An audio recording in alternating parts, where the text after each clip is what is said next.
So, Lone Rider here, and I want to talk about a brief segment of a video I recently saw. Was actually, I want to say his name was Edelson, Mike Edelson, I think, from the New York Historical Fencing Association. And he was talking about historical swordsmanship and the subject of weapons in medieval and Renaissance period. And there was a brief segment in there where he talked about the commonality of auxiliary weapons like knives and daggers. People did have swords and long swords and one-handed swords and falchions and all sorts of swords, but they didn't always carry them. However, everybody pretty much had a dagger or a knife in a sheath on their belt. And this was a point that he made. And he even made the point that, look, even children had knives or daggers on their belts, usually. It would have been inconceivable for somebody in the medieval or Renaissance period, or most other periods in history, to not have some kind of a tool or weapon handy. Inconceivable to be that vulnerable. And that was the point he made. It was an interesting point because it didn't really have anything to do with the actual subject of historical fencing. It just kind of came out of nowhere, and then he went back to talking about historical fencing. But he did make this point, and I wanted to share it here because I think it's very timely. The point he made is that we're unique in the history of the world in that we're a disarmed and vulnerable society. Virtually everybody, when they go out in public, is completely unarmed. And what that means is if somebody does decide to do something really bad, it's really difficult to stop them. He made the example, somebody can walk into a bar or a nightclub and just start killing people, and there's really nobody who's equipped to try and stop them.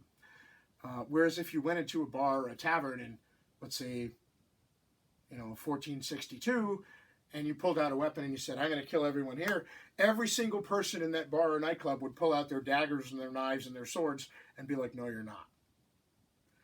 And while that individual might do some harm, he's certainly not getting very far. And it is a question. Why do these things occur?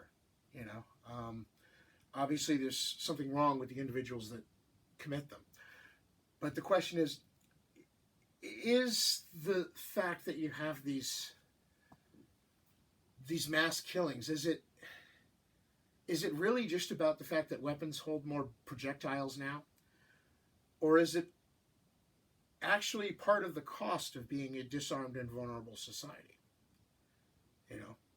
Again, you could have somebody armed with the best weapon of the day. You could have somebody go into a bar or a tavern with a huge longsword in the 14 or 1500s. The townsfolk in the bar or tavern could have nothing except their daggers, but at least they have something, right? And one guy with a longsword against 15 people with daggers, he might hurt somebody, but he's definitely not committing a massacre. And I did think that was a very timely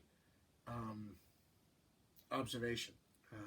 Make of it what you will. I'm not suggesting that we all start going around armed like pirates with daggers or swords or whatever. I'm not even suggesting that, everybody and their brother go out there and get a firearms carry permit. I'm simply pointing out that, as he stated, it is historically an anomaly for a society to be so vulnerable and so disarmed. And it's stupid and naive to think that, well, there might be some benefits to that. I mean, weapons are bulky and cumbersome after all. There is also a cost.